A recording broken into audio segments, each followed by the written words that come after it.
টাকা আর সময়ের মধ্যে সবচেয়ে বড় পার্থক্য হলো তুমি সব সময় জানো তোমার কাছে কত টাকা আছে, কিন্তু তুমি কখনোই জানো না তোমার কাছে আর কতটুকু সময় অবশিষ্ট আছে। আর এই জন্যই মহান আল্লাহ তাআলা বলেছেন, সময়ের শপথ, মানুষ নিশ্চয়ই ক্ষতির মধ্যে আছে। এর কারণ মানুষ নিজের অর্থ সম্পদের ব্যাংক ব্যালেন্স তো জানে, কিন্তু কতটুকু সময় যে তার এই জীবনে আর বাকি আছে তা সে জানে না। আর ওই একটা ফাঁদেই পড়ে, অর্থাৎ মৃত্যুর সময় মনে হয়, আহ, কত কিছুই তো করিনি, কত কাজ তো বাকি রয়ে গেছে। তাই জীবনের প্রতিটি মুহূর্তকে মহান সৃষ্টিকর্তার সর্বশ্রেষ্ঠ দান মনে করো, প্রতিটি মুহূর্তকে এনজয় করো। এত টেনশন পেরেশানি দিয়ে কি হবে ভাই? নিজেকে একদম শূন্য বানিয়ে ফেলো। আচ্ছা বলো তো, অঙ্কের মধ্যে শূন্যকে বিয়োগের ভয় দেখিয়ে লাভ আছে? কারণ শূন্য নিজেই জানে তার হারানোর মতো কিছু নেই। নিজের হৃদয়কে শূন্য করে ফেলো। এই পৃথিবীতে তুমি একজন মুসাফির, এসেছো, চলে যাবে। শুধুমাত্র মহান সৃষ্টিকর্তার দেওয়া আদেশ নিষেধগুলো মাথায় রেখে আর যাবতীয় সব দুনিয়াবি পেরেশানি মাথা থেকে ঝেড়ে ফেলে দাও, একদম শূন্য হয়ে যাও।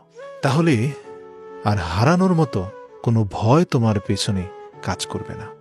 জীবনসঙ্গী হিসাবে এমন কাউকে প্রয়োজন যে তোমার সুখে হাসতে পারে এবং তোমার দুঃখে সমানভাবে কাঁদতে পারে। এই পৃথিবীতে আমরা কে কতদিন বেঁচে থাকব এটা আসলে গুরুত্বপূর্ণ বিষয় না। গুরুত্বপূর্ণ বিষয় হলো মানুষের মনে আমরা কতদিন বেঁচে থাকব।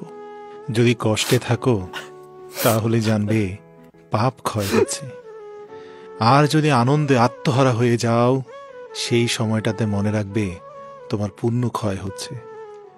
যদি কখনো নিজেকে খুব বেশি একলা মনে হয়, অসহায় মনে হয়, তখন একটু স্মরণে রেখো এই পৃথিবীতে তুমি একাই এসেছিলে, আর এখান থেকে একাই তোমাকে যেতে হবে। কচু পাতা দেখেছ নিশ্চয়ই, ওপরটা সবুজ কিন্তু ভেতরটা চুলকানিতে ভরা। তেমনই কিছু মানুষ আছে যাদের বাইরের আবরণটা এভারগ্রিন মনে হয়, খুবই সবুজ, খুবই মোলায়েম, কিন্তু ভেতরটা আবর্জনায় ভরা।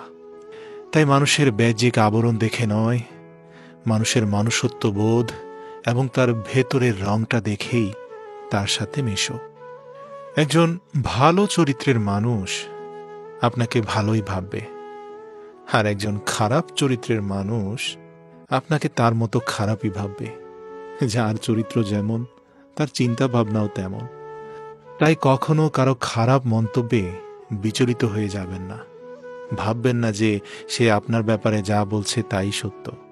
আসলে সে আপনার ব্যাপারে মন্তব্য করে তার নিজের মনোভাবের জানান দিল।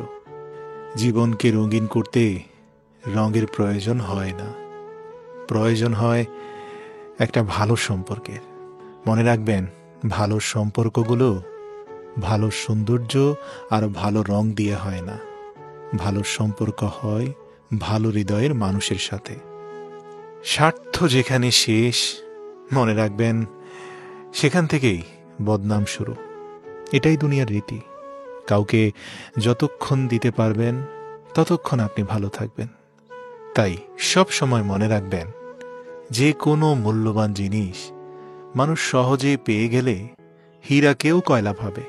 আর এজন্যই গুণীজনরা বলেছেন, ঘাম ঝরিয়ে পরিশ্রম করে লাল চালের ভাত আর মার খেয়ে যে প্রশান্তির ঘুম আসে, দুর্নীতির টাকায় 5 স্টার হোটেলের রিচ ফুড খেয়ে সেই ঘুম কল্পনাও করা যায় না। তাই মনে মনে আজ থেকে একটা শপথ করুন, আমি চেষ্টা করি জীবনের প্রতিটা সময় সবার সাথে ভালো করে কাটাতে। কারণ আমি সারা জীবন বাঁচব না, কিন্তু আমার স্মৃতিগুলো সারা জীবন মানুষের মধ্যে বেঁচে থাকবে। ভালো থাকতে হলে রাজপ্রাসাদের প্রয়োজন নেই, ভরসা পাওয়ার মতো একটা মানুষই যথেষ্ট। মনে রাখবেন, আপনার একদিনের ভুলটাই মানুষ মনে রাখবে, কিন্তু বাকি 99 দিনের উপকারের কথা বেমালুম ভুলে যাবে। এটাই পৃথিবীর বাস্তবতা। এটা মেনে নিয়েই আপনাকে চলতে হবে। আর এজন্যই কখনো কখনো ধরে রাখার চেয়ে ছেড়ে দেওয়া উত্তম। আচ্ছা বলুন তো, বুদ্ধিমান কে? আমি বলবো সবার কাছ থেকে কিছু না কিছু শিক্ষা নেয় যে। আচ্ছা বলুন তো, শক্তিশালী কে? আমি বলবো নিজের ইচ্ছাকে নিয়ন্ত্রণ করতে পারে যে। আচ্ছা বলুন তো, সম্মানীয় কে? আমি বলবো অপরকে সম্মান করে যে। আচ্ছা বলুন তো, ধনবান কে? আমি বলি নিজের যা আছে তা নিয়েই আলহামদুলিল্লাহ পড়ে যে। পৃথিবীর সবচাইতে দুর্বল স্থান হলো মানুষের মন, আর সবচাইতে দুর্বল অস্ত্র হলো ভালোবাসা। পৃথিবীর সবচাইতে ধারালো অস্ত্র হলো অভদ্র মানুষের জিহবা, আর সবচাইতে বড় শত্রু হলো গোপন ষড়যন্ত্রকারী। যাকে বন্ধু ভেবে কাছে টেনে নিয়েছেন, কখনো বুঝতেই পারেননি যে সে গোপনে আপনার বিরুদ্ধে ভয়ঙ্কর ষড়যন্ত্রে লিপ্ত। আর এজন্যই বলে, বাইরে থেকে কাঠ শক্তিশালী হলেও ভিতরের ক্ষুদ্র ঘুণপোকাই যথেষ্ট তাকে ধ্বংস করার জন্য। জীবনে সবচেয়ে বড় জয় হলো এমন কিছু করে দেখানো যা সবাই ভেবেছিল আপনি তা কখনোই করতে পারবেন না, কিন্তু আপনার হৃদয়ের গভীর থেকে আপনি আওয়াজ পেয়েছিলেন যে তুমি পারবে, তুমি পারবে, তোমাকে পারতেই হবে, এবং তুমি সক্ষম, তুমি দুর্বল নও। আমাদের এই বাঙালি ফ্যামিলিগুলোতে অর্থের যত অভাব দেখা দেয়, সেই ফ্যামিলিগুলোর বন্ধনও তত অটুট থাকে। দেখবেন, একটা মিডল ক্লাস ফ্যামিলির ভিত্তি হলো স্ট্রাগল আর স্যাক্রিফাইস। মানে যেখানে বাবা হচ্ছে স্ট্রাগলের কিং আর মা হচ্ছে স্যাক্রিফাইসের কুইন। আমাদের কেউ কেউ সম্পদশালী হয়ে অহংকারে পা পড়ে না। বিনীত অনুরোধ করি, কোনো সময় টাকা বা সম্পত্তির উপর অহংকার করো না ভাই। মনে রেখো, সময় কিন্তু রাজাকে ভিখারি আর ভিখারিকে রাজা বানিয়ে দেয়। সময় পারে না এমন কিচ্ছু নেই। ধৈর্য রাখো। কখনো কখনো ভালো জায়গায় পৌঁছানোর জন্য খারাপ পরিস্থিতির মধ্য দিয়ে হাঁটতে হয়। সময়ের অপেক্ষা করো, সঠিক জিনিস সঠিক সময় ঠিক পেয়ে যাবে। অনেকে বলে, কই, অপেক্ষা তো করছি, পেলাম কোথায়? হ্যাঁ ভাই, এই কথা না বলে সেই সময় পর্যন্ত অপেক্ষা করো যখন পর্যন্ত না তোমার কাছে সঠিক সময় এসে পৌঁছাচ্ছে। হ্যাঁ, মনে রেখো, সময় কিন্তু ঠিকই আসবে। সৃষ্টিকর্তা সবাইকেই সুযোগ দেন, এটা তার ধর্ম। এই সমাজের একটা বাস্তব সত্য কথা বলি, 5 জন একসাথে বসে অন্যের সমালোচনা যদি করতে থাকে, এসব আলোচনায় রসালো গল্পের সাথে নিজের গা ভাসিয়ে দেবেন না। মনে রাখবেন, ওই টেবিল থেকে সমালোচনা করতে করতে হঠাৎ আপনি যদি চলে যান, দেখবেন যে বাকি 4 জন বসে আপনার নামেই সমালোচনা করছে। এটাই আমাদের সমাজ। সমালোচকদের সুযোগ দেবেন না। মানুষের ভালো গুণগুলোকে প্রায়োরিটি দিন, খারাপগুলোকে এড়িয়ে চলার চেষ্টা করুন। নেলসন ম্যান্ডেলা 27 বছর জেল থেকে বের হয়ে যখন সাউথ আফ্রিকার প্রেসিডেন্ট হয়েছিলেন, তখন সবার উদ্দেশ্যে শুধু একটি মূল্যবান বাক্য বলেছিলেন যে, যদি তুমি খারাপ পরিস্থিতিতেও হাসতে পারো তবে তুমি জিতে গেছো। কারণ যন্ত্রণাকে হাসি মুখে সবাই মেনে নিতে পারে না ভাই। যন্ত্রণা দেখে পালিয়ে যেও না। একদিন যন্ত্রণাই তোমার জীবনের বড় শিক্ষক হবে। যখন পুরুষ রোজগার করে, তখন ভাবে স্ত্রীকে কি করে খুশি করা যায় বা রাখা যায়। আর যখন স্ত্রী রোজগার করে, তখন সে ভাবে পুরুষের দরকারই নেই। আমি তো সেলফ ডিপেন্ডেন্ট, ইন্ডিপেন্ডেন্ট, স্বয়ংসম্পূর্ণ নারী। একটা কথা বলি, আপনি যত ফেক পার্সন হবেন, আপনার সার্কেল তত বড় হবে। আর আপনি যতটা বাস্তববাদী ও সৎ হবেন, দেখবেন আপনার চারপাশ থেকে আস্তে আস্তে সার্কেলটাও ছোট হয়ে যাবে। তাই আদর্শের উপরে অটুট থাকুন। কে আসলো, কে আপনাকে ছেড়ে চলে গেল, আপনার সার্কেল ছোট হলো কি না হলো, প্রয়োজনে আদর্শের উপর পুরো জীবন একাই চলুন। তারপরেও আদর্শচ্যুত হবেন না। জীবনে একা থাকতে শিখুন, কারণ সবচেয়ে খারাপ মুহূর্তগুলো একাই কাটাতে হয়। পৃথিবীটা শুধু মানুষের হোক, কখনো ভিন্ন ধর্মীদের ঘৃণা করবেন না। এক এবং অদ্বিতীয় আল্লাহকে ভালোবাসেন তো মনে রাখবেন, সকল বিধর্মী, নাস্তিক, আস্তিক সবাই কিন্তু তারই সৃষ্টি। আর আপনার ধর্মের সৌন্দর্য তো আপনার আচরণের মধ্যেই লুকিয়ে আছে। ছোট পোশাক নারীকে বিজ্ঞানী বানায় না, পণ্য বানায়। এক নারীর অশালীন পোশাক অন্য নারী নির্যাতিত হওয়ার কারণ। দেখুন না, পাগল হোক তবুও সে মা, হারানোর ভয়ে সন্তানের পায়ে শেকল দিয়ে বেঁধে রেখেছেন। আর এই জন্যই কবি বলেছেন, মা কথাটি ছোট্ট অতি কিন্তু যেন ভাই, ত্রিভুবনে মায়ের চেয়ে আপন কেহ নাই। বাবার অর্থ সম্পদ নয়, মনে রেখো বাবা থাকাটাই হচ্ছে সবচেয়ে বড় জরুরি বিষয়। স্বামীর ভালোবাসাকে কখনো অমর্যাদা করবেন না। জীবনের ৮০% সময় তিনি আপনার পরিবারের মুখে হাসি ফোটাতে গাধার মতো খাটেন। অন্যের বিপদে পাশে দাঁড়ান। আপনার বিপদেও অনাকাঙ্ক্ষিতভাবে হলেও কেউ না কেউ দেখবেন আপনার পাশে এসে দাঁড়িয়েছেন, যাদেরকে আপনি চিনেনও না। এটাই কিন্তু আপনার কর্মফল। আরেকটা কথা বলি, কারো প্রতি এতটা ঝুঁকে পড়বেন না যে ওই চায়ের বিস্কুটের মতো হয়ে যায়। যত ডুববেন ততই ভেঙে যাওয়ার চান্স বেশি। তাই যে আপনাকে ছেড়ে চলে যেতে চায় তাকে কখনো বলবেন না যে আমি তোমাকে ছাড়া বাঁচব না। তাকে শুধু এতটুকু বলুন, যদি অন্য কারো জীবনে বেশি সুখ পাও তবে যাও, কারণ জীবনটা তো তোমার। মনে রাখবেন, ভালোবাসার মানুষ জীবনে আসার চেয়েও ভালো রাখার মানুষ জীবনে আসাটা অত্যন্ত জরুরি। আপনার ভালো সময়ে কোমল আচরণ করা মানুষের সংখ্যা অনেক বেশি থাকবে। তাই কোমল আচরণকারী মানুষের ব্যাপারে সাবধানে চলুন। যে গরম পানি ডিমকে শক্ত করে, সেই গরম পানি আবার আলুকে নরম করে। রাস্তার ধারে বাড়ি থাকলে তার দাম অনেক, রাস্তার ধারে জমি থাকলে তারও অনেক দাম।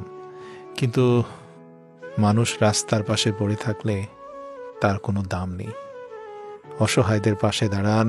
আল্লাহ পাক পবিত্র কোরআনে বলেছেন, সেই তো শ্রেষ্ঠ যে ভুলুণ্ঠিত মানুষকে খাবার দেয়।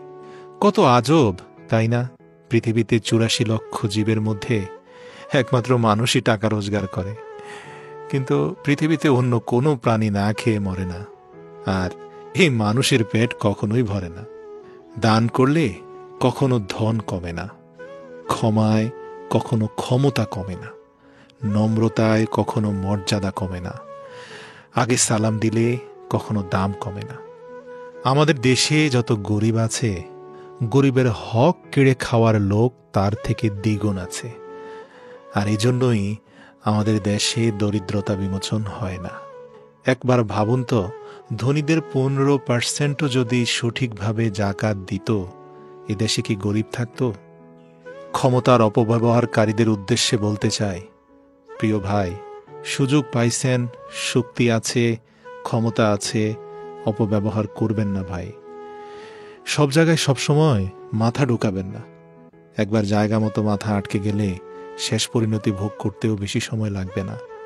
আল্লাহ ছাড় দেন, ছেড়ে দেন না। দূরত্ব বেড়ে গেলে দূরত্বটা কমানো যায়, কিন্তু গুরুত্ব কমে গেলে গুরুত্ব ফিরিয়ে আনা যায় না। জীবনে যে কোনো পরিস্থিতিতে আলহামদুলিল্লাহ পড়ুন। কখনোই ভাববেন না যে অমুকটা অর্জন করে ফেললেই আমি আলহামদুলিল্লাহ পড়ব এবং সবচেয়ে সুখী মানুষ হয়ে যাব।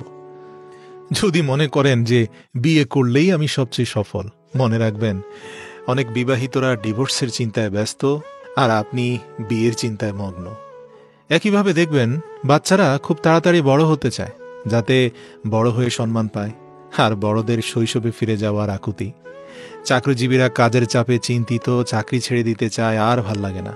আর বেকারদের হাহাকার চাকরি পাওয়ার চিন্তা। গরিবদের বড়লোক হওয়ার চিন্তা, আর বড়লোকেরা শান্তির খোঁজে ক্লান্ত।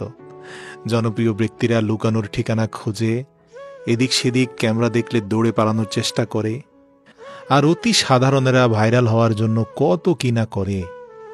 তাই সত্যি বলতে আপনি তখনই সুখী যখন আপনি আপনার অবস্থানের উপরে আলহামদুলিল্লাহ পড়বেন, মুখে না, অন্তর থেকে। পুরুষের সফলতার পেছনে আসলে কোনো নারীর অবদান নেই, এটা একটা ভ্রান্ত কথা। কারণ পুরুষ সফল হবার পরই তার জীবনে নারীর আগমন ঘটে। অসফল পুরুষের জীবনে আসলে কোনো নারী নেই। নিজের দোষ ঢাকতে যারা অন্যের ঘাড়ে দোষ চাপিয়ে দেয়, তাদের সাথে ভুলেও তর্কে জড়াবেন না, কারণ তারা প্রতিটি মিথ্যাকে যুক্তি দিয়ে সাজিয়ে ফেলে। এদেরকে কোভিড-19 ভাইরাস মনে করে দ্রুত মাস্ক পরে সটকে পড়ুন। একটা কথা বলি, যারা কাপুরুষ তারাই ভাগ্যের দিকে চেয়ে থাকে। বারবার বলে আমার ভাগ্য নেই, এই নেই, সেই নেই। সত্যিকার পুরুষের মনোভাব কি জানেন? সত্যিকার পুরুষ সবসময় নিজের শক্তির দিকে তাকায়। মনে রাখবেন, আপনার বাহু, আপনার মাথা আপনাকে টেনে তুলবে, আপনার কপাল নয়। Be a man. কথায় আছে, নরম মাটি বেড়ালে আঁচড়াতে ভালোবাসে। তাই আপনি যত নরম মনের মানুষ হবেন, ততই আপনি অন্যদের থেকে ক্ষতবিক্ষত হতে থাকবেন। আর হ্যাঁ, সবসময় মনে রাখবেন, বিষ শুধু সাপের মুখেই থাকে না, মানুষের অন্তরেও থাকে। আর এর জন্যই আল্লাহ রাসূল বলেছিলেন, সে কখনোই প্রকৃত মুসলিম হতে পারবে না যার জিহবা থেকে অপর মুসলমান নিরাপদ হবে না। আত্মীয় স্বজন যতই বড় লোক হোক না কেন, একটা সত্য কথা মনে রাখবেন, আপনার নিকট আত্মীয় কোনোদিনই চাইবে না আপনি তাদের চেয়ে বড় হন। এটাও আমাদের সমাজের একটা মারাত্মক বিকৃত চিন্তা। সত্যিকার অর্থে একটা মেয়ের জীবনের সবচেয়ে বড় পাওয়া কি জানেন? একটা মেয়ের সবচেয়ে বড় পাওয়া হচ্ছে একটা কেয়ারিং হাজব্যান্ড। জিজ্ঞেস করুন না, স্বয়ং সম্পূর্ণ অর্থনৈতিকভাবে ইন্ডিপেন্ডেন্ট অনেক মেয়েকেই আপনি জিজ্ঞেস করে দেখুন, ডিপ ইনসাইড মানে হচ্ছে তাদের গভীরে একটা বিষয় লুকিয়ে থাকবে, সেটা হচ্ছে তার আসলে একজন বিশ্বস্ত হাজব্যান্ডের দরকার। নিজ পরিচয়ে পরিচিত হওয়ার চেষ্টা করুন। এই যেমন ধরুন, কোনো এক বড় নেতার পাশে দাঁড়িয়ে ছবি উঠানোর মানে এই নয় যে আপনিও একজন বড় নেতা। তাই আজ থেকে প্রিয় অভিভাবক, প্রিয় অমুক, প্রিয় তমুক এইসব ক্যাপশন দিয়ে নেতাদের পাশে ছবি উঠানো বন্ধ করে দিন। নিজেকে এতটা ছোট করবেন না, আপনার পরিচয়ে পরিচিত হন। আর মনে রাখবেন, পরিশ্রম করার বয়সে যদি আরাম করেন, আরাম করার বয়সে কিন্তু পরিশ্রম করতে হবে। আর কারো কাছে ঠকে গেলে একা থাকার অভ্যেস করুন, তবুও হতাশ হবেন না। মনে রাখবেন, নিজের কষ্টের কথা কাউকে বললে সে আরও কষ্ট বাড়িয়ে দেবে। আমাদের সমাজে চলমান অন্যতম একটা মিথ্যা প্রবাদ হলো, কষ্ট শেয়ার করলে কষ্ট কমে। জানেন, এটা একটা ডাহা মিথ্যা কথা। বরং নিজের কষ্টের কথা কাউকে বললে তার কাছে আপনার দুর্বলতা প্রকাশ করে দিলেন, এবং সে সুযোগ পেলে আপনার কষ্ট বাড়িয়ে দিবে। কিন্তু আপনি যদি হতাশ না হয়ে নীরবে আত্মবিশ্বাস নিয়ে এগিয়ে যেতে পারেন, তবে আপনি সফল হবেন। আর এমনভাবে নিজেকে তৈরি করবেন যে ঠকিয়ে গেছে সে যেন পরবর্তীতে আপনার অবস্থান দেখে আফসোস করে। আর এটাই হচ্ছে আপনার সবচেয়ে বড় পাওয়া।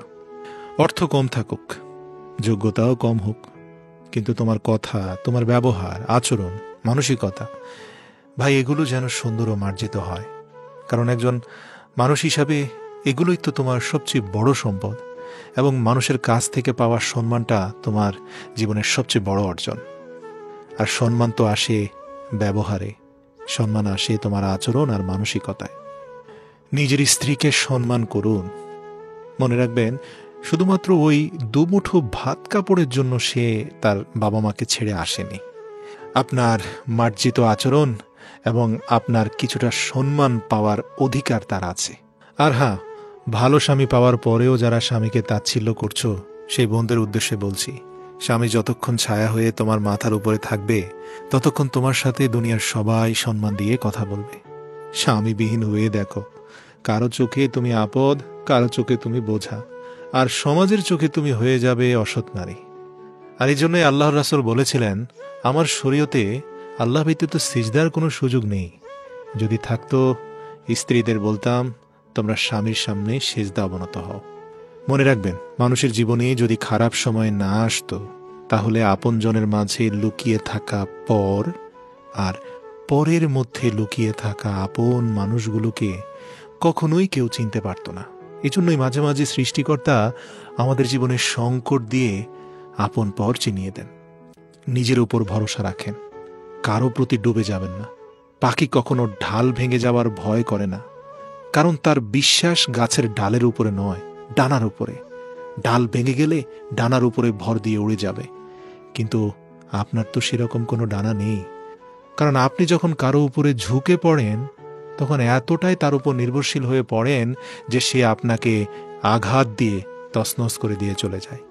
প্রিয় ভাই এবং বোন, জীবনে চলার পথে নিজের উপর বিশ্বাস রাখতে হয়, অন্যর উপরে নয়।